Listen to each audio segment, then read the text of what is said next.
Good morning student. बेटा आज हम चैप्टर 10 का सेकंड टॉपिक है जिसका, क्योंकि समसूत्री तो हम पढ़ चुके हैं, तो आज इसका सेकंड टॉपिक है अर्धसूत्री विभाजन। और अर्धसूत्री विभाजन को हम सबसे पहले इसको बोलते हैं हम मियोसिस। तो बेटा सबसे पहले हम बात करते हैं कि मियोसिस जो शब्द है वो किसने दिया था। ये शब्द दिया था फार्मर एवं मूरे ने दिया था। दूसरा हम बात करें कि अर्धसूत्री विभाजन में होता क्या है, तो देखिए अर्धसूत्री विभाजन जो होता है ना, ये कौन सी है, मात्र कोशिका। और इसमें दो काम होते हैं। एक तो ये जो विभाजन है वो या तो द्विगुणित में होंगे या चतुर्गुणित में होंगे या षष्ठ गुणित में होंगे। मतलब सम संख्या वाली ही जो ऐसी कोशिका जिसमें सम संख्या में गुणसूत्र पाए जाते हैं, इस प्रकार की कोशिका में ये विभाजन होता है। इसमें क्या होगा कि एक ही कोशिका है वो दो बार विभाजित होती है। क्यों होती है उसका कारण बताएंगे आपको। तो सबसे पहले होता है बेटा यहाँ पे क्या, अर्धसूत्री फर्स्ट। और इस विभाजन को हम कहते हैं न्यूनकारी विभाजन। क्यों? क्योंकि इसमें गुणसूत्रों की संख्या है वो आधी हो जाती है।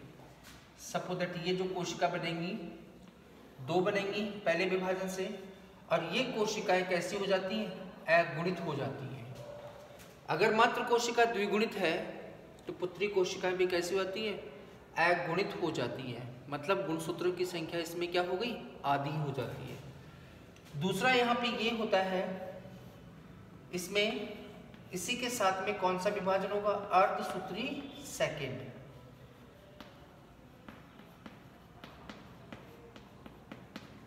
सेकंड विभाजन होता है। इस विभाजन, ये जो विभाजन होता है वो समसूत्री के समान होता है। किसके समान होता है ये, समसूत्री के समान होता है। क्यों? क्योंकि मात्र कोशिकाएं अगुणित हैं तो पुत्री कोशिकाएं भी कैसी बनेंगी, अगुणित बनेंगी। ठीक है। अब इस विभाजन में आपने देखा कि एक ही कोशिका दो बार विभाजित हो रही है, तो बनने वाली जो कोशिकाएं होती हैं उनकी संख्या कितनी हो जाती है, 4 हो जाती है।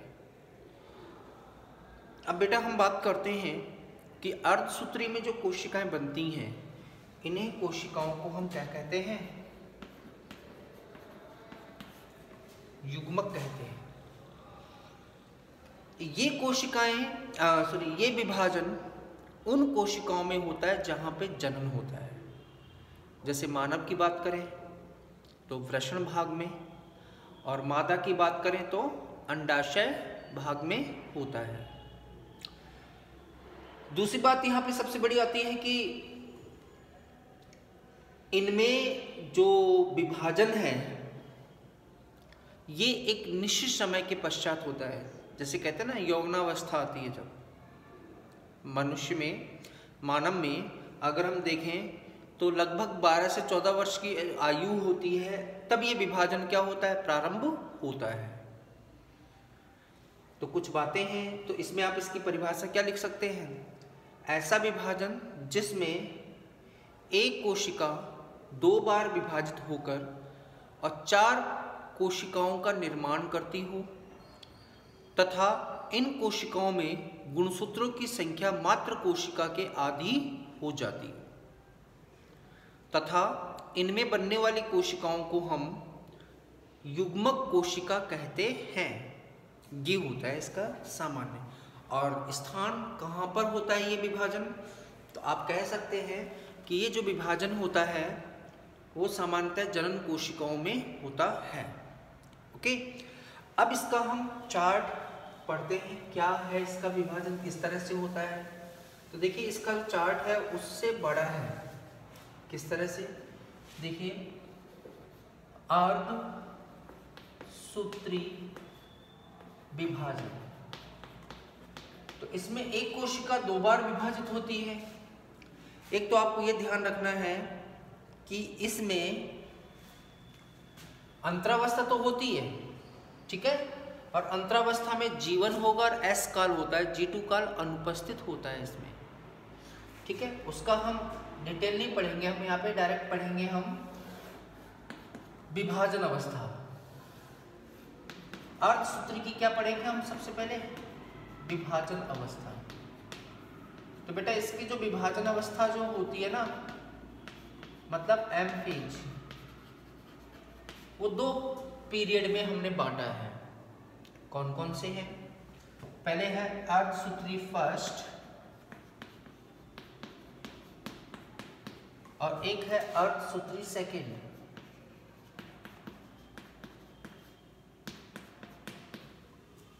ठीक है।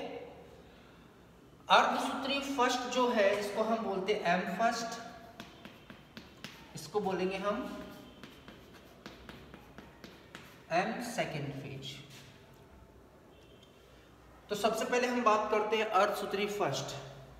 तो देखिए अर्धसूत्री फर्स्ट में भी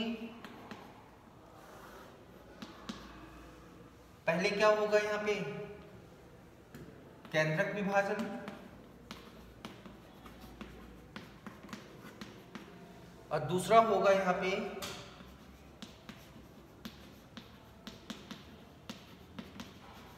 कोशिका द्रव विभाजन।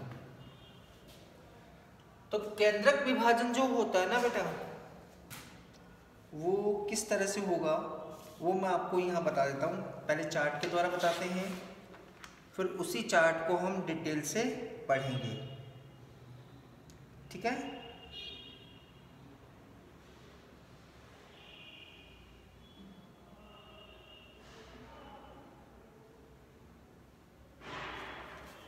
तो बेटा यहाँ पे देखिए केंद्रक विभाजन जो होता है उसमें आपने देखा सबसे पहले कौन सी आती है? प्रोफेज। तो बेटा यहाँ पे हमें सबके आगे क्या लगाना पड़ेगा? फर्स्ट, क्योंकि प्रोफेज 2 बार आएगी इसलिए हम कहते हैं इसको। और इसी समय क्या होगा, प्रोफेज फर्स्ट जो डिवीजन होता है ये इसकी सबसे लंबी अवस्था होती है। इस अवस्था को छोड़कर से सारी अवस्थाएं समसूत्री के समान होती हैं। तो देखिए प्रोफेज एक लंबी अवस्था होती है, इसलिए इसको हमने वापस से 5 कितनी अप्रोक्स 5 उपप्रावस्थाओं में बांटा है। कौन कौन सा? एल, जेड,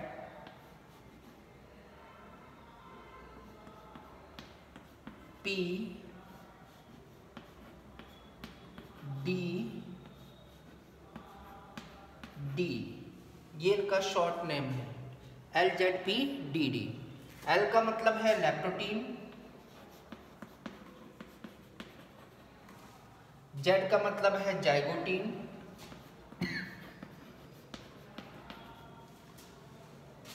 ठीक है, जाइगोटीन, पैकाइटीन,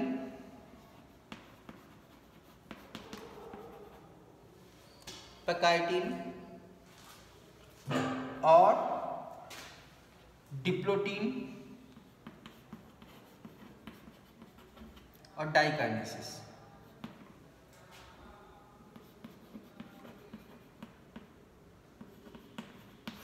डाइकाइनेसिस ये होती है, इस तरह से ये अवस्थाएं आती हैं, डाइकाइनेसिस।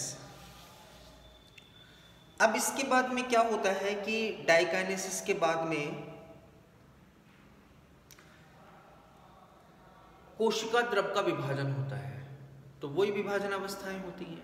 कौन सी? पट्टिका विधि का, और दूसरा कौन सा है? सॉरी, इसकी अभी और अवस्थाएं हैं। प्रोफेज फर्स्ट तो हुई अभी, इसके बाद में आती है प्रोफेज के बाद मेटाफेज,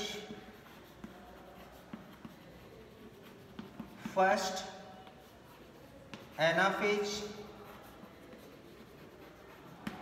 फर्स्ट और टेलोफेज। फर्स्ट तो मेटाफेज, एनाफेज, टेलोफेज तो सेम इक्वल होंगे, उसी की जैसे होंगे। और इनके बीच में इन दोनों के बीच में अर्धसूत्री फर्स्ट और अर्धसूत्री सेकंड, इनके बीच में क्या होती है, एक गैप होता है, क्योंकि लगातार नहीं होते उनके बीच में, एक क्या होता है, अंतर होता है। उसी को हम कहते हैं क्या, यहाँ पे इंटरकाइनेसिस। क्या कहेंगे हम, इंटरकाइनेसिस अवस्था कहते हैं। इसके बाद में बेटा आता है यहाँ पे कौन सा, दूसरा कौन सा, वही केंद्रक और विभाजन, कोशिका द्रव विभाजन। तो केंद्रक विभाजन में वही होगा कौन सा, prophase second, metaphase second, anaphase second और टीलोफेज सेकेंड। ठीक है ना। तो सेम टू सेम होंगे किसके, केवल अगर इसमें हम देखें तो केवल एक ये जो चार्ट है थोड़ा सा अर्धसूत्री फर्स्ट और अर्धसूत्री सेकेंड, ये थोड़ा सा डिफरेंस आता है। और प्रोफेज फर्स्ट की जो अवस्थाएं हैं ये थोड़ा सा डिफरेंट होता है। ठीक है ना। तो प्रोफेज फर्स्ट की जो 5 अवस्थाएं हैं वही क्या होती हैं, अलग होती हैं। इसीलिए हम क्या करते हैं, हम मेन बेसिकली जो है वो यही अध्ययन करते हैं और सेम का सेम वही रहेगा। तो बेटा इन अवस्थाओं को हम अगले वीडियो में हम डिटेल से डायग्राम के साथ पढ़ेंगे। ओके।